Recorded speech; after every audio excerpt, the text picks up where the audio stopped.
Hi everybody, welcome back to my channel. My name is Selena from Wholeness Campaign, and today I want to answer the question of how do you get more fat into your day-to-day diet. Now I have a laundry list of suggestions of ways and places that you could just add in a little bit of extra fat, and if you are curious as to why I think fat is so important for your body, I will refer you to another video for that. I will link some information in the description box below that might provide a little bit more background, but I'm not going to go into that too much in this video as much as I am just going to give you ideas.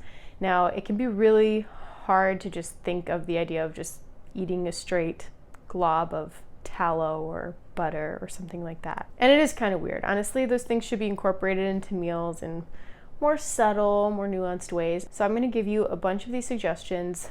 I don't know how many there's going to be, but I'm going to list them all out. And hopefully some of these could provide a little bit of structure to some of your meals, ways that you can add in fat to make sure that you are getting enough of it in your day-to-day life. Because if you're not, chances are some part of your body is crying out for it, and we really want to listen to those cues. So without further ado, my first one and my most important one is to just add it into smoothies. So this might be a glob of coconut oil into a smoothie. Coconut oil tastes really good in smoothies.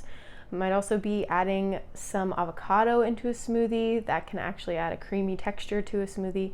You could make the smoothie, the bulk of it, be cultured cream.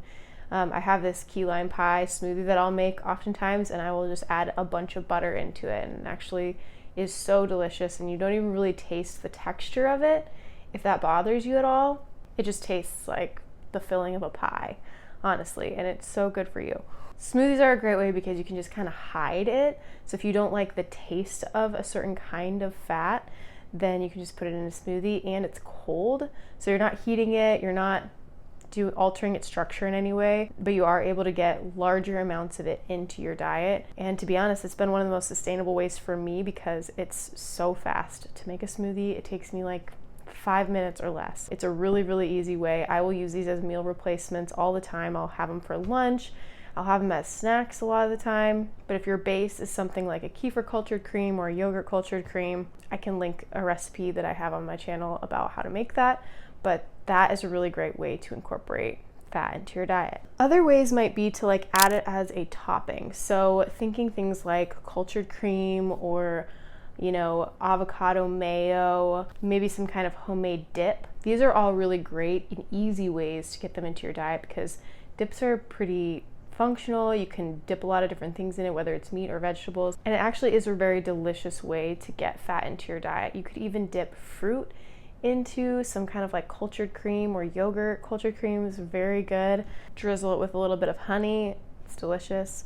You can make mayo out of avocado oil or olive oil, and it's really, really, really delicious. Finding different ways to incorporate these dips or sauces into your meals could be a great way to incorporate fat. One of my favorite sauces that I've been kind of loving lately, which sounds kind of crazy and kind of weird, I thought it was weird too, is combining cultured cream, sauerkraut, and an organic adobo seasoning. I know that sounds really bizarre, but if you actually do it, I swear to you, it is one of the most delicious sauces and dips that I've tried on gaps and just eating nourishing foods in general. So good, so rich in probiotics. It's going to be super helpful for you digesting whatever food it is, and it tastes amazing on eggs or burgers or any kind of meat at all. It's so good, so good. Another way is just to add butter onto things. So if you made a bunch of steamed vegetables, you could just add a bigger slab of butter onto your vegetables. If you made steak, you can cook the steak in the butter, but you could also add little pieces of butter to the top of the steak, and it just adds a really nice flavor without you feeling as much of the texture of it. Adding avocado on things, you can actually just make some guac and have that be a dip that you add onto eggs to give it a little bit more of a Mexican flair. And you can drizzle olive oil on pretty much anything. I mean, this goes for if you're not on GAPS as well. If you have pasta and you want to put more olive oil on pasta, you can put it on salads, you can put it on eggs. Just finding areas where you can just drizzle a little bit of extra olive oil could be another way to add in some fat. Again, don't cook with olive oil. We don't want that high heat added to something like an olive oil. It can really alter the structure of it and turn it into a trans fat, so you don't want to cook with it, but there's plenty of other ways you can add olive oil into your diet. You can also just take spoonfuls of fat. I know that's kind of a weird way to do it, and the texture of it can be kind of gross at times if you're not used to it, but having just a spoonful of coconut oil, this actually was a hack that I did before different tests that I had in college, because I worked with a neurologist when I was healing from concussions that recommended just taking spoonfuls of coconut oil throughout my day just to help with the brain fog during tests or help with my memory issues that I was having for a while. So having just a spoonful of those, sometimes I'll do it before I film to help my brain be a little bit faster, which actually really does help.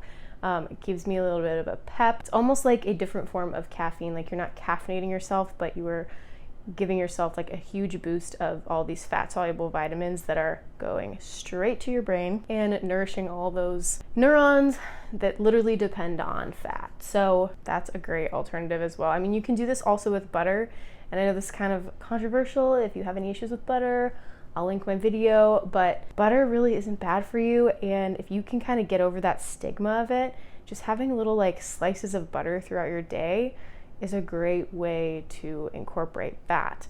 That's something that I've been doing a lot recently because it's just easy, quite frankly. I don't have to make anything. If I am craving some kind of fat, or if I feel like my energy's dipping a little bit, I will actually just take a little bit of butter, and it usually boosts my energy right up. What's crazy is kids kind of naturally, intuitively will just take spoonfuls of butter on their own, and until they're conditioned out of it, that's like what they crave. That's what they love. Don't quench that in your kids. Let them eat their butter. They actually probably need it so much for the development that they're going through at that stage. So just plain butter, plain coconut oil, that's a great option. Another more creative way would be to incorporate fat bombs into your diet.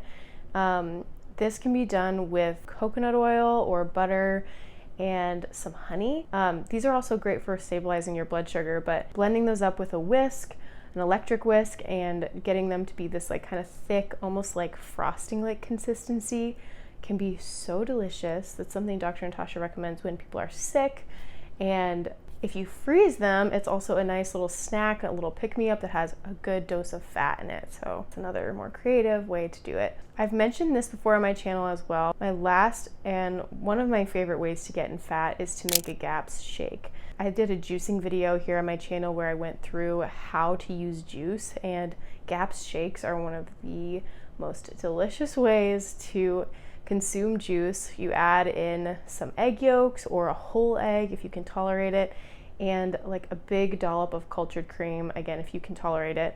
But it is so good, it is so creamy, and when you blend it up with any kind of juice, especially carrot juice, it is so nourishing and so good. I hope this video is helpful. If you have any other ideas of how you can incorporate fat in your day-to-day life, please leave them in the comments below. I know that a lot of people could probably benefit from it, who are trying to find different ways that they can nourish their bodies in the day-to-day. If you got any value out of this video, please like and subscribe to my channel. It is my passion to walk alongside people as they heal and grow. It inspires me and hopefully brings encouragement to you. Thanks for watching.